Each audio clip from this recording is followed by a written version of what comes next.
곡식으로 촛불 하나도 제대로 끌 수 없었던 아이가 있었습니다. 누구도 그 아이에게 어떤 기대도 할 수 없었고 그 아이 스스로도 자신에 대해 어떤 기대도 하지 않고 살고 있었습니다. 그 아이가 11살이 되던 어느 날 아이의 아버지는 이 아이에게 이렇게 말했습니다.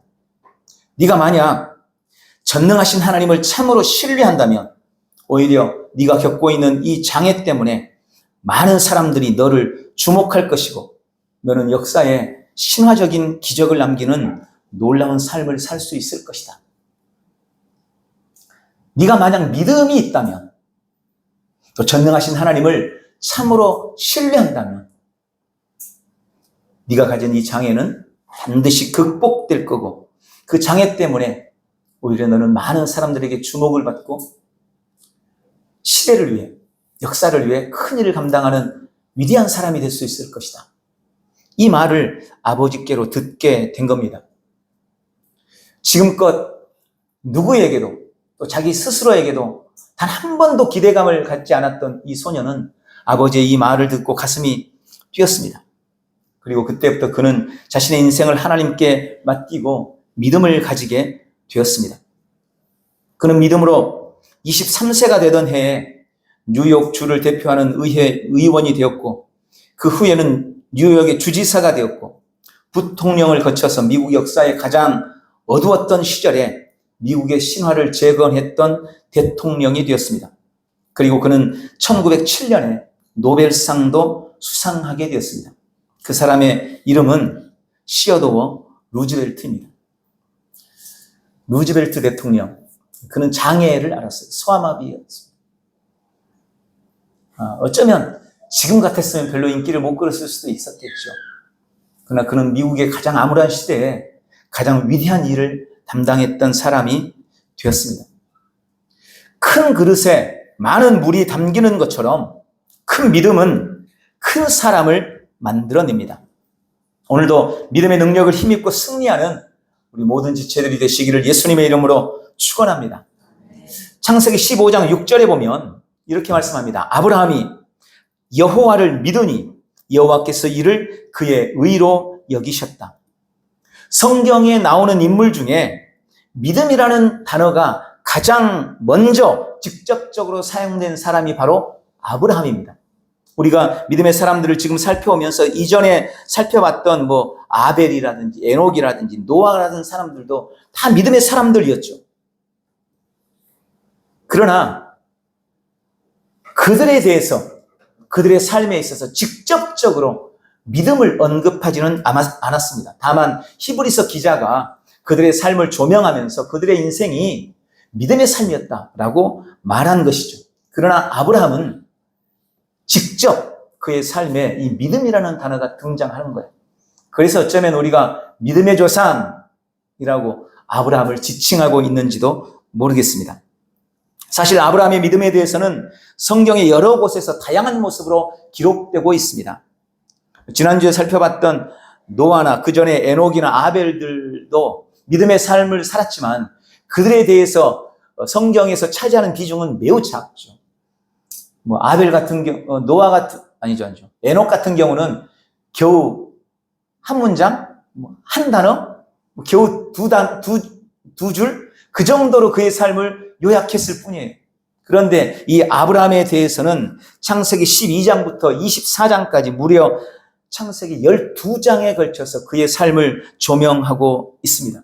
그래서 아브라함의 믿음에 대해서는 사실 할 말이 너무나 많습니다.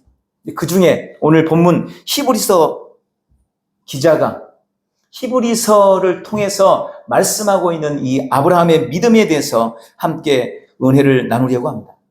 본문 히브리서 11장에는 이 아브라함의 믿음에 대해서 세 가지를 말씀하고 있습니다.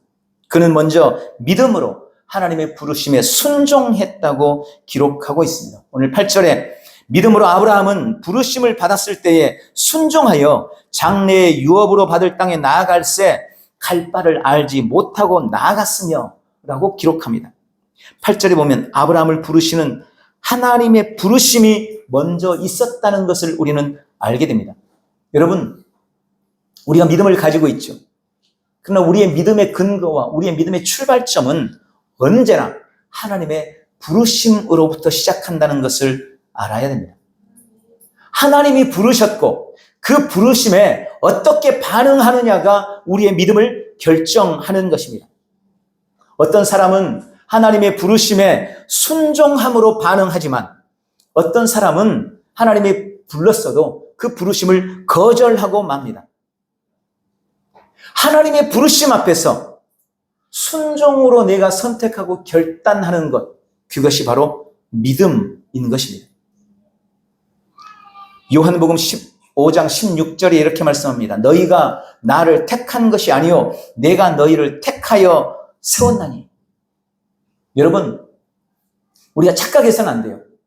우리가 많은 신들 가운데, 많은 종교 가운데, 불교도 있고 천주교도 있고, 유교는 별로 종교다고는 안 치지만 유교도 있고 이슬람도 있고 또 뭐 요즘에 이단들도 워낙 많고 여러 종교들이 있는데 내가 그 중에서 기독교를 선택하고 개신교를 선택해서 교회에 나온 거지. 많은 사람들은요, 우리의 믿음을 그런 식으로 생각해요. 많은 신들 가운데 내가 어떤 신을 믿을까 골라서 내가 선택해서 믿었다고 생각합니다. 그러나 그렇지 않습니다. 그런 일은 일어나지 않습니다. 주님이 먼저 수많은 사람들 중에서 나를 부르셔서 내가 주님의 그 부름에 반응한 것입니다. 이것이 우리 신앙에 있어서 절대적인 원리 중 하나입니다. 내가 스스로 교회에 나왔으니까 내가 믿음을 가진 거죠. 그렇지 않죠. 하나님이 부르신 거예요. 그 주님의 부르심에 내가 믿음으로 반응한 것입니다. 아브라함의 고향은 갈대아 우르였습니다. 그곳은 당시의 세계 최대 도시 중 하나였습니다. 갈대아 우르가 속해 있던 이 메소포타미아 지역, 우리가 잘 알고 있잖아요. 메소포타미아 문명은 세계 4대 문명 중 하나였습니다. 아브라함이 이 메소포타미아 지역에 속했던 갈대아 우르에 살고 있었다는 말은 아브라함은 당시 최고의 문명의 혜택을, 문화의 혜택을 누리고 삶을 살아가고 있었다는 것을 의미하는 것입니다. 그런데 이 갈대아 우르는 우상의 도시였습니다. 그의 아버지 데라는 그곳에서 다른 신들을 섬기고 우상을 만드는 사람이었습니다. 그런 분위기 속에서 삶을 살았기 때문에 아브라함도 어쩌면 그의 아버지와 또 주변의 다른 사람들과 별반 다르지 않은 그런 삶을 살고 있었을 것입니다. 그런 중에 하나님께서 아브라함을 부르신 겁니다. 그런 중에 있던 아브라함을 하나님이 찾아가셔서 부르셨습니다. 그리고 그때 아브라함의 나이가 75세였습니다. 여러분, 이제는 인생을 정리하고 마감해야 될 때, 타향에 나갔다가도 그 나이 정도 되면 이제 고향으로 돌아갈 때입니다. 그런데 하나님은 그 75세 된 아브라함을 부르셔서 그에게 네 친척, 본토, 아비집, 네 고향을 떠나라고 말씀하십니다. 그 하나님의 부르심에 아브라함이 어떻게 반응합니까? 그는 하나님의 말씀을 따라 순종함으로 그의 고향을 떠나게 됩니다. 자신의 일평생 삶의 터전이요 문명이 최고로 발달된 살기 좋은 대도시 갈대아 우르를 두고 그는 그곳에 있던 자신의 땅, 그곳에 있던 자신의 집, 그곳에 있던 자신의 가족을 내어버리고 떠난 겁니다. 그런데 희한한 건 성경 어디를 봐도 아브라함이 그 전에 하나님을 믿었다는 흔적을 찾을 수가 없어요. 그렇다고 그의 아버지나 그의 할아버지가 믿음이 좋아가지고 믿음의 유업을 물려줬느냐? 아니요. 전혀 그렇지 않았습니다. 아까 말씀드린 것처럼 그의 아버지는 우상을 숭배하는 사람이었고 심지어 우상을 만드는 사람이었어요. 그런데 아브라함이 전혀 알지도 못하던 하나님의 부름을 받고 그것도 75세에 일말의 두려움이나 망설임 없이 그 하나님의 부르심에 순종해서 자신의 고향을 떠났다는 것입니다. 그리고 더 놀라운 것은 아브라함이 하나님의 말씀에 떠났을 때 그는 갈 바를 알지도 못하고 떠났다고 말씀하고 있습니다. 하나님께서 그를 부르시고 대부분 그렇잖아요. 누구를 불렀을 때 어디 좀 다녀와라. 아니면 내가 어디 심부름 좀 시켜야 되는데 슈퍼에 좀 다녀와라. 서울 나영이네 집에 좀 다녀와라. 어디 가서 뭘 좀 가져와라. 아니 어디로 가야 될지는 적어도 알려줘야 되는 거 아니에요. 그런데 하나님은 무작정 떠나라는 거예요. 갈 바도 가르쳐주지 않고. 제가 극동방송 소망의 기도 인도하잖아요. 한 번은 소망의 기도에 문자가 올라왔습니다. 어떤 청년이 자기 교회의 문제 때문에 기도를 요청한 거예요. 근데 이 교회가 예전 우리 교회처럼 새로 상가 건물이 새로 들어있었던 것 같아요. 근데 집주인이 이제 더 이상 교회가 안 되고 다른 게 들어와야 되니까 세를 많이 올려달라 그랬던지 이제 떠나십시오. 계약 기간이 6월 말인데 그때까지는 건물을 비워주시오. 이렇게 통보를 한 거예요. 이게 참 집 없는 사람의 서름인 거죠, 어떻게 보면. 근데 이 목사님이 아무리 다른 곳을 알아봐도 구할 수가 없는 거예요. 점점 집을 나가야 될 때는 다가오는데 나갈 시간, 나갈 기한은 정해져 있는데 갈 때는 정해지지가 않고 있는 거예요. 이 마음이 얼마나 기가 막히겠습니까? 아마 경험해본 분들이 계실 거예요. 저희도 예전엔 그런 마음 가지고 조마 늘 그렇게 살았잖아요. 이런 일이 벌어진 겁니다. 여러분, 지금 하나님이 아브라함에게 그걸 요구하는 거예요. 너 무조건 떠나. 언제까지 떠나. 그런데 갈 바는 몰라요. 무조건 떠나야 돼. 이 하나님의 부르심에 아브라함은 무조건 순종했습니다. 본문은 그가 했던 이 순종이 믿음으로 한 것이라고, 그것이 아브라함의 믿음이라고 말씀하고 있는 것입니다. 믿음으로 아브라함은 부르심을 받았을 때에 나아갈 바를 알지 못하고 나아갔으며, 그리고 그렇게 하나님의 부르심에 순종한 결과가 무엇이었습니까? 목적지도 모르고 순종해서 떠난 아브라함에게 하나님은 젖과 꿀이 흐르는 땅 가나안을 주셨습니다. 그의 후손을 위한 기업을 허락해 주신 것입니다. 또 아브라함은 자식도 없이 부모와 친척도 다 두고 떠나왔습니다. 자식 하나 없이 남았지만 그 순종으로 인해 그는 열국의 아버지가 되는 놀라운 은혜를 얻습니다. 여러분, 로마서 11장 29절에 보면 주님의 부르심에는 후회하심이 없다라고 말씀합니다. 주님의 부름에는 실패가 없습니다. 주님의 부르심에는 후회가 없으십니다. 여러분, 우리는 다 주님의 부르심으로 이 자리에 있습니다. 주님은 우리를 불러놓고 내가 잘못 불렀어 후회하지 않으세요. 우리는 후회하심이 없는 자리에 앉아있는 줄 믿으시기 바랍니다. 지금도 우리 주님의 부르심에 순종할 때 주님이 예비하신 놀라운 은혜와 복을 누리게 되는 것입니다. 오늘 본문에 또한 그는 믿음으로 하나님의 약속 안에 거했다고 그의 믿음에 대해서 기록합니다. 9절에 믿음으로 그가 이방의 땅에 있는 것 같이 약속의 땅에 거류하며 동일한 약속을 유업으로 함께 받은 이삭과 및 야곱과 더불어 장막에 거하였으니, 여기 아브라함은 드디어 하나님이 지시하신 땅 가나안에 이르렀습니다. 그것은 하나님께서 그와 그의 후손에게 주리라고 약속하신 땅이었습니다. 그런데 아브라함이 실제로 그곳에 이르렀을 때 그가 가나안 땅을 소유했을까요? 안타깝게도 성경은 그러지 못했다고 말씀합니다.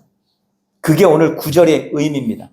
믿음으로 그가 이방의 땅에 있는 것 같이 약속의 땅에 거류하면서 동일한 약속을 유업으로 함께 받은 이삭과 및 야곱과 더불어 장막에 거했다.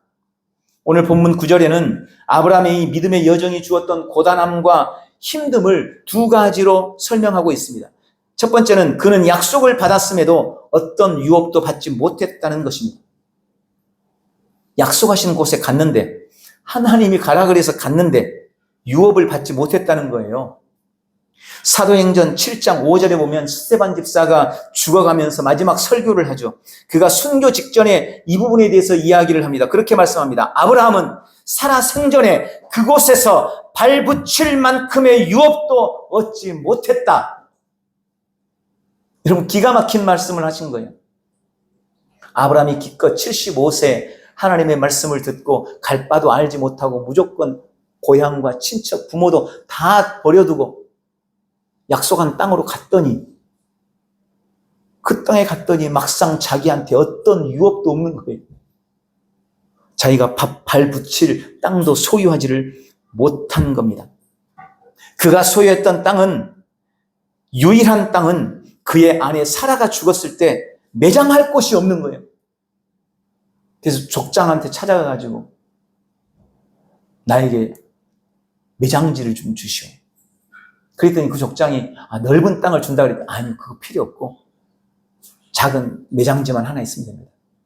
그래서 자기 사라, 아내를 묻으려고 매장지, 무덤 하나 얻은 게 그가 소유했던 땅의 전부였다는 것입니다. 아브라함에게 하나님께서 약속하신 땅이었지만 그는 그곳에서 아무것도 소유하지 못했습니다. 마치 이방인처럼, 나그네처럼, 외국인처럼 그곳에서 우거했다는 것입니다. 다른 사람들은 다 집 짓고 살아가는데 아브라함은 장막 치고 살았다는 거예요. 이 말이 무슨 말이에요? 텐트 치고 살았다는 겁니다. 텐트 치고. 그런데 더 기가 막힌 것은 두 번째로 그의 삶이 그의 아들 이삭과 그의 손자 야곱에게도 동일하게 이어져 갔다는 것입니다. 여러분, 이게 얼마나 힘든 일인지 어른들은 알 거예요. 나는 좀 힘들고 어려운 삶을 살 수 있습니다. 나는 집도 없어도 괜찮아요. 나는 변변하게 좋은 직장 없어도 일용직을 해서 살더라도 나는 그렇게 살아갈 수 있을 것 같아요. 그런데 내 자식에게, 내 자녀에게 그런 가난을 물려준다는 것이 얼마나 가슴 아픈 일인지, 얼마나 기가 막힌 일인지 우리 부모님들은 다 알 겁니다. 아브라함이 장막 쳐놓고 텐트 쳐놓고 그의 아들 이삭 그리고 그의 손자 야곱과 함께 살았다는 거예요. 자기 자식에게도 자기 손자에게도 똑같은 나그네의 삶, 이방인의 삶, 외국인의 삶을 유업으로 물려주고 말았다는 것입니다. 우리는 그렇게 생각할 수 있죠. 아니, 믿음의 결과가 겨우 이겁니까? 어떻게 이럴 수 있습니까? 좀 저라도 그렇게 원망했을 것 같아요. 아니, 하나님, 기껏 주님이 가라고 해서 늙은 나이에 모든 것 포기하고 이곳 가나안까지 왔는데 나한테 땅 한 평도 안 줘요? 아니, 나는 그러다 치더라도 내 자식들도 이렇게 살게 만드실 거예요? 어쩌면 그렇게 하나님을 원망했을지도 모르겠습니다. 그러나 아브라함은 그렇지 않았다는 거예요. 그런 힘든 나그네의 삶을 인내하고 견뎌내며 주 앞에 영광 올려드렸다는 것입니다. 그리고 성경은 그것이 바로 아브라함의 믿음이었다고, 아브라함의 믿음이 바로 그런 인내와 연단의 과정들이었다고 말씀하고 있는 것입니다. 믿음 때문에 그는 인내하면서 그럼에도 불구하고 끝까지 그 약속 안에 거하였다고 말씀하고 있습니다. 아브라함은 결코 하나님이 약속하신 그 땅을 떠나지 않았습니다. 아브라함은 결코 하나님의 약속을 떠나지 않았습니다. 일생 동안 아브라함은 하나님의 약속을 붙잡고 인내하면서 기다리고 또 기다리는 삶을 살았습니다. 믿음으로. 믿음 때문에 그럴 수 있었다는 것입니다. 그리고 그 믿음은 그의 아들 이삭에게로 그리고 그의 손자 야곱에게로 전수되고 있습니다.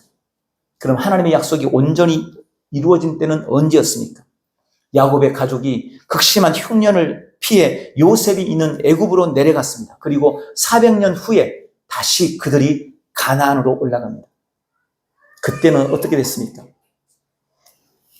남자 장정만 60만 명, 200만이 넘는 엄청난 민족을 이루어서 드디어 그들이 가나안 땅으로 들어가는 거예요.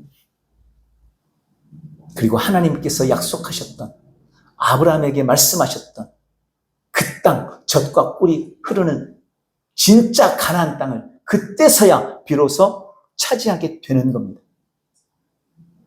여러분, 이것이 아브라함의 믿음으로 말미암은 것이라고 성경은 말씀하고 있습니다. 아브라함은 자기 생전에 하나님의 약속이 이루어지는 것을 보지 못했습니다. 그러나 그럼에도 불구하고 아브라함은 하나님의 말씀을 끝까지 붙들고 그 약속 안에 거했다. 그것이 아브라함의 믿음이다 라고 말씀합니다. 우리는 늘 언제나 너무나 조급합니다. 기도도 금방 해서 금방 응답받아요. 조금만 지체하면 안 해. 끝까지 다른 길 찾고 말아. 우리 신앙의 여정에서도 그런 조급함들이 너무나 많아요. 지그시 기다리지를 못해요. 그러나 여러분 기억하십시오. 인내가 연단을 이루는 것이고 연단이 소망을 이루는 것입니다. 금은요 그냥 나오지 않아요. 연단되어야 정금이 나오는 거예요. 근데 사람들은 그 과정을 싫어해요. 많은 성도들이 그 과정을 거치지 않으려고 해요. 그냥 가만히 누워서 정금이 뚝 떨어지기를 기대하고 있어요. 그런 일은 절대 일어나지 않습니다. 그것은 하나님의 원리가 아니에요. 인내를 통해서 연단되고 연단을 통해서 소망에 이르는 것입니다. 오늘 우리는 아브라함을 통해서 그 은혜를 누려야 되는 것입니다. 그러므로 당장의 성공이나 실패, 현실의 성공이나 실패에 너무 연연해하지 말고 신실하신 주님을 믿고 끝까지 약속 안에 거하는 복된 성도들이 되시기를 예수님의 이름으로 축원합니다. 그리고 오늘 본문에 그는 세 번째로 아브라함은 믿음으로 바라보았다라고 말씀하고 있습니다. 이는 하나님이 경영하시고 계획하시고 지으실 터가 있는 성을 바랐습니다. 여기 바랐다는 말은 바라보았다는 의미입니다. 저는 아브라함을 통해서 배우는 아브라함의 믿음을 통해서 우리에게 주님께서 주시는 가장 강력한 교훈이 바로 이거라고 봅니다. 성경이 말하는 아브라함은요, 바라봄의 대가였습니다. 하나님은 틈만 나면 아브라함에게 바라보라고 말씀하십니다. 가장 먼저 그는 동서남북을 바라보라는 하나님의 말씀을 듣습니다. 창세기 13장에 보면 함께 갈대아 우르에서 떠나왔던 이 조카 롯, 사실은 친척과 아비 집을 떠나야 했기 때문에 조카도 데려오면 안 됐어요. 그런데 아브라함은 나홀, 자기 큰아버지가 돌아가셨어요. 자기 형이 죽었어요. 그래서 이 조카 롯이 있을 데가 없는 거예요. 그러니까 어린 조카 롯을 데리고 나온 겁니다. 하나님께서 이 순례의 여정에 엄청난 복을 주셨어요. 그래서 아브라함의 소유도 막 늘어나고 처음에 나올 때는 양 한 10마리, 염소 한 10마리 데리고 나왔는데 이 순례길에 하나님께서 떠나라 그래서 떠난 그 길에 하나님께서 복을 주셔가지고 막 아침에 일어나면 양이 막 10마리가 더 늘어나 있고 염소가 막 10마리 더 늘어나 있고 다음날 되면 또 늘어나 있고 점점 소유가 많아지는 겁니다. 근데 아브라함만 그런 게 아니고 아브라함하고 함께 쫓아왔던 롯도 그런 거예요. 롯의 소유도 많아지는 거예요. 그래서 서로 소유가 너무 많아지다 보니까 이제 같이 가는 게 너무 부담스럽게 된 겁니다. 그래서 아브라함이 자기 조카 롯을 불러가지고 말하는 거예요. 야, 너나 나나 소유가 이제 너무 많아져가지고 함께 이 많은 소, 양떼들 이끌고 어디를 돌아다니는 것은 힘든 일이다. 내가 너에게 먼저 선택권을 줄게. 네가 원하는 곳을 택해라. 네가 오른쪽으로 가면 나는 왼쪽으로 갈 거고 네가 왼쪽으로 가면 내가 오른쪽으로 갈게. 조카 롯에게 얘기한 거예요. 롯이 그 말을 듣고는 딱 살펴봤더니 오른쪽인지 왼쪽인지 정확하진 않아요. 근데 한쪽을 봤더니 저쪽에 소돔과 고모라 있는데 소할 땅. 거기는 물도 많고 목초도 엄청나게 많고 진짜로 살기 좋을 거예요. 그런데 이쪽은 메마른 황무지밖에 없는. 그러면 저 같으면 그래 자기를 키워주고 데리고 나온 삼촌인데 제가 저 땅이 좋은데 제가 이쪽 좀 좋은 땅 한 절반은 저희가 할게요. 삼촌이 이쪽 나머지 땅은 하세요. 아마 이랬을 것 같아요. 저 같으면. 그런데 이 롯은 그렇지 않았어요. 좋아 보이는 땅, 풍성하고 물이 흐르는 목초지는 자기가 차지하고, 삼촌, 제가 이쪽 땅은 제가 다 가질게요. 그래 놓고 나니 아브라함이 좀 마음이 씁쓸하기도 하고, 저녁 때 되니까 자기가 한심하기도 하고, 자기는 이제 양떼들을 이끌고, 자기 가족들 이끌고, 메마른 광야로 나가야 되니 얼마나 이게 기가 막혀요. 그러고 한숨 쉬고 있는데 그 밤에 하나님께서 아브라함에게 나타나신 겁니다. 그리고 아브라함을 불러내요. 그리고 동산 위로 데리고 올라가서 아브라함아, 동서남북 사방을 돌아봐라. 네가 눈으로 보는 그 모든 것들을 내가 너에게 줄 것이다. 아브라함이 그 말을 듣고 동서남북 사방을 둘러봤습니다. 하나님이 그 땅을, 아브라함이 눈으로 바라봤던 그 땅을 아브라함에게 허락하여 주셨습니다. 그가 보았던 모든 것을 그는 소유하게 됩니다. 두 번째로 하나님은 또 아브라함을 불러내시고 하늘의 뭇별을 바라보라고 말씀합니다. 이건 창세기 15장입니다. 창세기 15장에 이제 아브라함이 점점 나이가 들어가는데 여전히 자식이 없는 거예요. 아직 아이가 없는 거예요. 그래서 아브라함이 그럼 내가 더 늙기 전에, 더 늙어 죽기 전에 나한테 있는 이 신실한 종, 아브라함에게는 신실한 종이 있었어요. 엘리에셀이라는 신실한 종이 있었어요. 그 종에게 내가 상속자로, 종에게 내 상속, 내 모든 유업을 물려줘야 되겠다. 이 생각을 하고 있는 거예요. 하나님의 뜻은 그게 아니었습니다. 내가 너에게 자손을 주겠다라고 말씀하셨어요. 근데 아브라함이 지금 엘리에셀을 양자로 삼으려고 하고 있는 이 모습을 보면서 다시 밤중에 그를 데리고 나갑니다. 그리고 하나님께서 아브라함에게 말씀합니다. 너 하늘을 우러러 뭇별을 바라봐라. 너 저 별들을 셀 수 있겠냐? 아이고 하나님, 저 많은 별들을 어떻게 셉니까? 네가 바라보는 저 수많은 별들처럼 네 후손이 그와 같이 많아질 것이다. 결국 아브라함은 셀 수 없는 후손을 얻게 됩니다. 그리고 창세기 17장에 보면 하나님은 아브라함에게 또 바라보라고 말씀합니다. 뭘 바라보라고 말합니까? 열국의 아버지가 돼 있는 미래의 너를 바라봐라. 창세기 17장, 이제 아브라함의 나이가 99세가 됐어요. 99세. 그런데 여전히 하나님께서는 자식을 안 주는 거예요. 얼마나 낙심이 됐겠습니까? 낙담이 됐겠습니까? 하나님이 오셔가지고 말씀하는 거예요. 너 내년 이맘때 자식이 있을 거야. 그랬더니 아브라함과 사라가 그 말을 듣고는 피식 하고 웃어버렸어. 아이고, 내 나이가 몇인데 내가 99세인데 이 나이에 무슨 어떻게 얘기를 나? 나는 이미 남자가 끊겼는데 내 안에 사례도 이미 경수가 다 끊어졌는데 그때 네가 웃었냐? 너 아들 낳으면 이삭이라고 불러. 그리고 하신 일이 이거예요. 네 이름이 뭐냐? 저 아브람입니다. 너 이제부터는 네 이름을 아브람, 존귀한 아버지 아브람이라고 하지 말고 아브라함, 열국의 아버지, 수많은 무리의 아버지 아브라함이라고 불러라. 이제부터 네 이름은 아브람이 아니라 아브라함이다. 그리고 네 안에 사례는 공주라는 말이에요. 그런데 사례가 하지 말고 사라, 열국의 어머니, 만방의 어머니 사라라고 불러라. 그때 이름을 바꿔주셨어요. 이게 의미하는 바가 뭘까요? 사람들이 이제 어제까지는 아브람이라고 불렀는데 나 이름 바뀌었어요. 아브라함이요. 사람들이 그를 향하여서 아브라함이라고 부를 때마다 아브라함은 뭘 생각해요?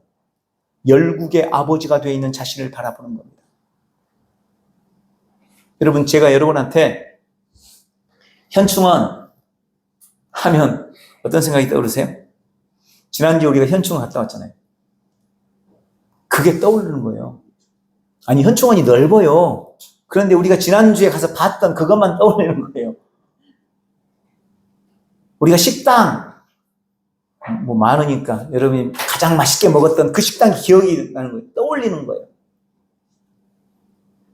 무언가 말을 하면 거기에 합당한 생각을 하게 돼 있어요. 그게 원리예요. 사람이 나를 목사님이라고 부르면 저는 목사인 나, 그러니까 더 조심하게 돼요. 혹시 어디 뭐 좀 잘못돼 있지 않나. 목사로서의 품위가 손상될 그런 혹시 옷이나 뭐 그런 품행이 되어 있지 않나. 나를 돌아보는 거예요. 이렇게 되어 있는 거예요. 아브라함이라고 그 이름을 바꿔주신 이유는 그가 믿음으로 열국의 아버지가 되어 있는 그 자신을 바라보도록 하기 위함이었던 것입니다.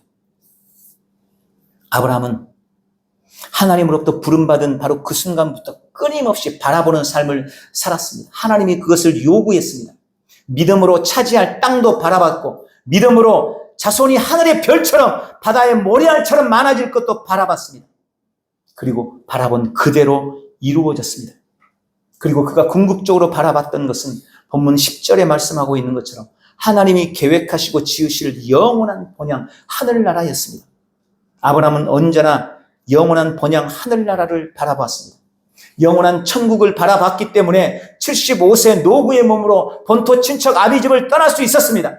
영원한 천국을 바라봤기 때문에 약속의 땅에서 행인처럼, 나그네처럼, 외국인처럼 그런 삶을 살면서도 인내하고 견뎌낼 수가 있었던 것입니다. 그렇게 영원히 이 땅에서 어떻게 살겠어요? 그러나 나는 이 땅에서 영원히 그렇게 살지 않아. 나에게는 영원한 본향이 있어. 나는 그곳으로 갈 거야. 그랬기 때문에 나그네와 이방인으로서의 삶을 이 땅에서 살아낼 수가 있었던 것입니다. 그는 위의 것을 바라보았기 때문에 땅의 것을 초계처럼 버리고 그것을 집착하지 않을 수가 있었던 것입니다. 여러분, 왜 우리가 자꾸 땅의 것에 눈이 가는 줄 아세요? 하늘의 것을 보지 못하니까 그러는 거예요. 다른 이유가 없습니다. 땅의 것에 집착하는 이유는 하늘의 것을 보지 못하기 때문인 거예요. 계속되는 히브리서 11장 13절부터의 말씀을 보면 믿음의 사람들이 한결같이 이 땅에서 영원한 본향을 바라봤다고 말씀하고 있습니다. 그리고 그들 역시 이 땅에서 나그네와 외국인으로서의 삶을 살았다는 것입니다. 만약 아브라함이 믿음의 길에서 삶의 고난함과 고통 때문에 천국을 바라보지 못했다면, 영원한 본향을 바라보지 못했더라면 그는 얼마든지 다시 자기 고향 갈대아 우르로 돌아갈 수 있었을 거예요. 그러나 그는 영원한 본향을 바라봤기 때문에 단 한순간도 갈대아 우르로 돌아갈 생각을 하지 않았던 것입니다. 영원한 본향을 바라보며 삶을 사는 것, 그것이 그의 믿음이었습니다. 오늘 이 아브라함의 믿음은 거듭난 우리에게 어떻게 적용될 수 있을까요? 우리는 그리스도 예수님의 구속을 통해 영생으로, 참 생명으로 부름을 받았고 그 부름에 순종함으로 거듭난 사람들입니다. 아브라함이 소망했던, 그렇게 갈망하고 바라보았던 하나님의 사랑의 아들의 왕국에 이미 우리는 들어가 있어요. 우리는 이미 나의 신분과 포지션이 하나님의 사랑의 아들의 나라에 있습니다. 우리는 날마다 이 놀라운 은혜를 주신 주 앞에 감사하는 삶을 살아야 될 것입니다. 또 우리는 약속의 자손입니다. 지금 우리가 약속 안에 있다는 것 여러분 알고 계십니까? 구약의 믿음의 사람들은 아직 오지 않을 일을 바라보면서 삶을 살아갔지만 우리는 이미 이루어진 유업을 누리는 삶을 살아가는 사람들이에요. 우리에게 이미 약속은 성취되었습니다. 그리고 아브라함의 유업을 잇는 자가 되었습니다. 아브라함은, 그리고 구약의 믿음의 사람들은 앞으로 되어질 일들을 미리 바라보고 소망했고 그것이 그들의 믿음이었지만, 하나님의 말씀이 그들에게는 약속이었지만 지금 우리에게 하나님의 말씀은 더 이상 약속이 아닙니다. 지금 우리에게 하나님의 약속은 이미 이루어진 실제입니다. 예수님이 십자가와 부활로 이미 다 이루셨고 우리는 믿음으로 구약에 그들이 소망했던 모든 것들을 이미 소유하고 있습니다. 그것이 우리와 그들이 다른 점이에요. 지금 거듭난 우리에게는 하나님의 말씀하신 모든 것들이 이미 실제입니다. 여러분 이것을 굳게 믿으시기 바랍니다. 앞에서 계속 하나님이 아브라함에게 바라보라고 말씀하셨다는 것을 말씀드렸습니다. 주님은 지금 우리에게도 계속 바라보라고 하십니다. 아브라함은 하나님이 바라보라고 하신 것을 바라봄으로 시간이 흘러서 그것들이 성취되어져 갔지만 지금 우리에게는 하나님이 바라보라는 것을 바라봄으로 주님이 내 안에 이루신 것, 주님이 이미 우리에게 주신 것들을 삶에 누릴 수 있는 은혜를 누리게 되는 겁니다. 여러분, 우리는 바라봄으로 내 안에 있는 것들이 주님이 십자가로 이루신 것들이 내 삶에 있어서 실제가 된다는 것을 아셔야 됩니다. 그럼 우리가 어떻게 바라봅니까? 믿음의 고백과 선포를 통해서 바라보는 것입니다. 우리가 계속해서 우리의 삶에 역사하시는 하나님을 고백해야 됩니다. 그리고 그리스도 예수 안에서 거듭난 내가 누구인지를 계속해서 고백하는 거예요. 계속해서 말하는 거예요. 계속해서 선포하는 거예요. 내가 무엇을 가졌는지, 내가 무엇을 할 수 있는지 우리가 계속해서 말함으로 우리는 그것들을 바라보고 그렇게 지속적으로 고백하고 말하고 바라볼 때 그것들이 실제 우리의 삶에서 성취되고 실제가 되어지는 것을 믿으시기 바랍니다. 그것이 우리가 바라보는 방식인 거예요. 오늘 말씀을 맺겠습니다. 아브라함은 하나님의 부르심에 순종했습니다. 아브라함은 하나님의 약속을 붙잡고 그 안에 거했습니다. 아브라함은 하나님이 말씀하신 것을 바라보았습니다. 그것이 아브라함의 믿음이었습니다. 오늘 나를 향한 하나님의 부르심을 깨닫고 순종하며 언제나 하나님의 말씀과 약속에 있는 약속 안에 거하는 복된 지체들이 되시기를 바랍니다. 무엇보다 아브라함이 바라보았던 것처럼 우리도 이미 우리 안에 이루신 하나님의 놀라운 일들, 내 안에 주어진 하나님의 놀라운 유업들, 그것들을 믿음의 고백과 선언과 선포로 매일 바라봄으로 삶의 자리에서 누려내는 우리 모두가 되시기를 주님의 이름으로 축복합니다. 아브라함에게 있어서 신성한 건강은 앞으로 누릴 약속이었지만 우리에게 신성한 건강은 이미 내 안에 있는 내가 내 삶에 마땅히 누려야 할 실제라는 것을 믿으시기 바랍니다. 어떻게 누립니까? 매일 믿음의 고백과 선언과 선포로 누리는 거예요. 여러분 이건 매우 중요한 겁니다. 내 안에 신성한 건강을 믿음으로 바라봐야 돼요. 그게 여러분 눈에 보여야 돼요.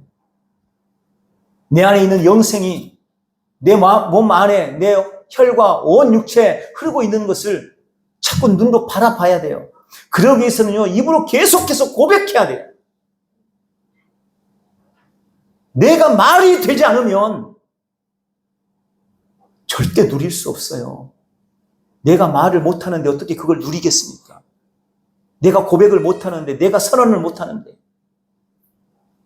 오늘 아브라함을 통해서 오늘 주님께서 말씀하신 이 말씀을 깊이 새기고 믿음의 고백, 믿음의 바라봄으로 범사의 승리를 누리는 온 성도들이 되시기를 예수님의 이름으로 축원합니다.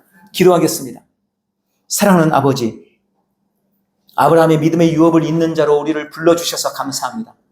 아브라함은 부르심에 순종하여 갈 바를 알지 못하고 떠났으며 약속된 유업을 받지 못했지만 끝까지 약속 안에 거하였습니다.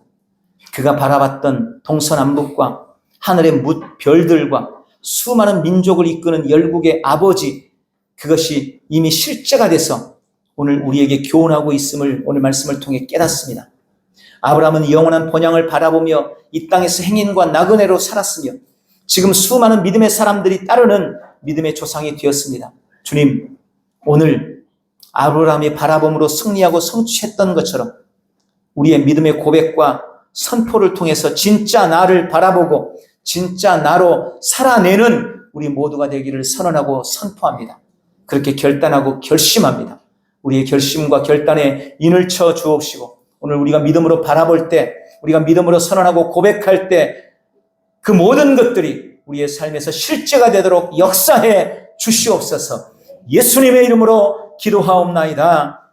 아멘. 우리 다 같이 일어나셔서 오늘 말씀을 기억하면서 아브라함이 바라보았던 것처럼 우리도 바라보기를 선언하고 선포하고 내 안에 있는 유업들을 이 시간 믿음으로 고백하면서 삶의 누리기를 결단하는 복된 시간 되시기를 바랍니다. 우리 주여 한번 부르고 통성으로 하나님 앞에 기도합니다. 기도하겠습니다.